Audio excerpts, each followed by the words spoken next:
I'm going to repair the sound on my original 1978 X-Wing fighter.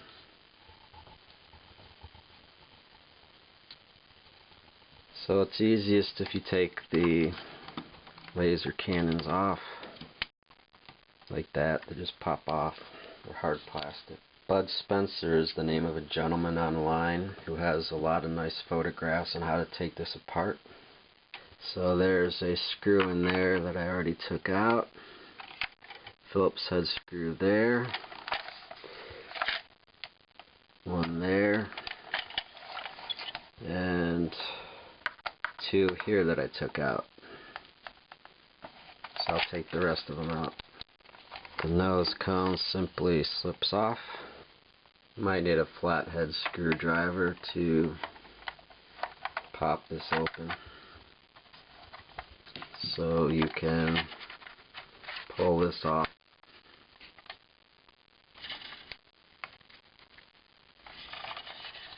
So the batteries go. I unscrewed the last screw. I'll keep the canopy on for now. And we will take the fuselage off.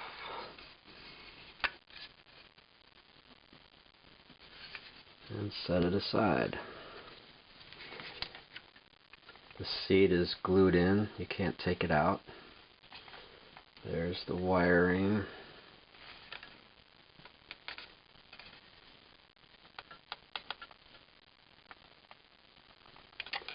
There is only one screw there. That's normal.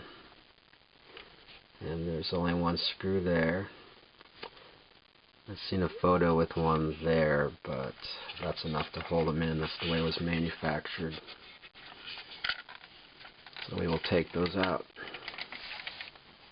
Now we want to lift this straight up.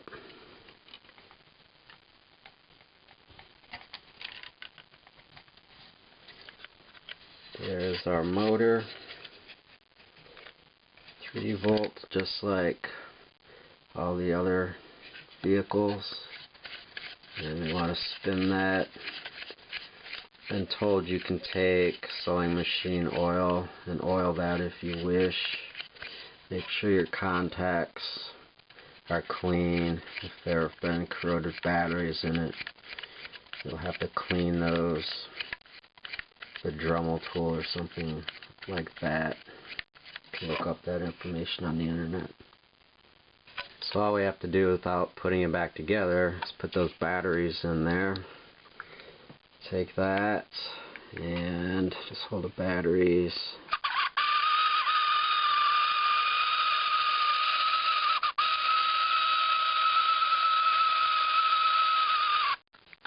So I'm going to do that for a little while.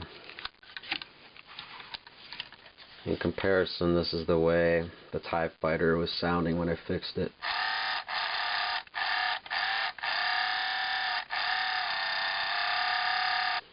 You can also see they all have this clear, hard piece of plastic that the gear hits to make that noise.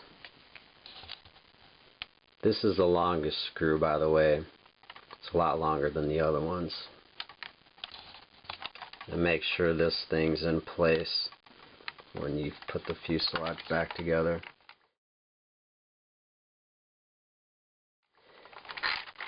That effect didn't work. It was stuck. So what I did when it was apart, I just kept pressing it and I pulled these apart like this with both hands and just worked it a little bit. And this has a spring in it too that springs back. There's a lip under R2-D2. Now that's on top of the lip on the spring here, and then it goes backwards. And there you go. Your assembled Luke's X-Wing fighter.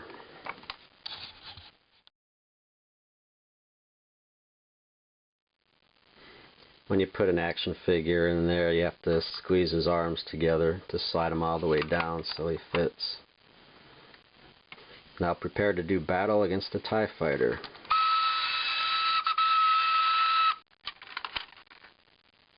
Lock S-foils into attack position.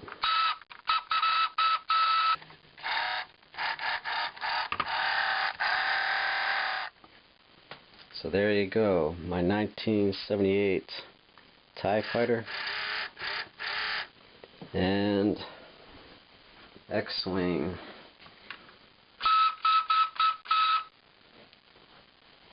All repaired.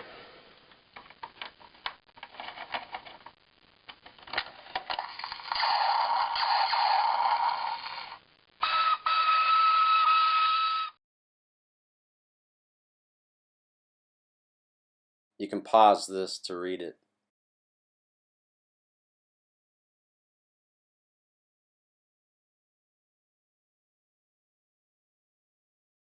These photos are a few seconds long, so you can pause them.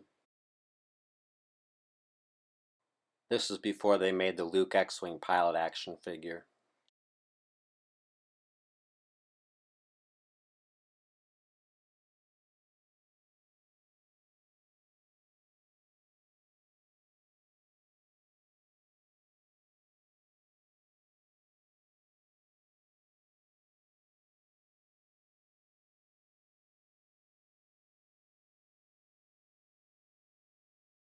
I read that the TIE Fighter and X-Wing retailed for $14.99 in 1978. Christmas catalog says $9.97 each. The following clips are a few seconds long, so you can pause them. I'll show the catalog in another video. I also have some of these original toys I'll show in other videos.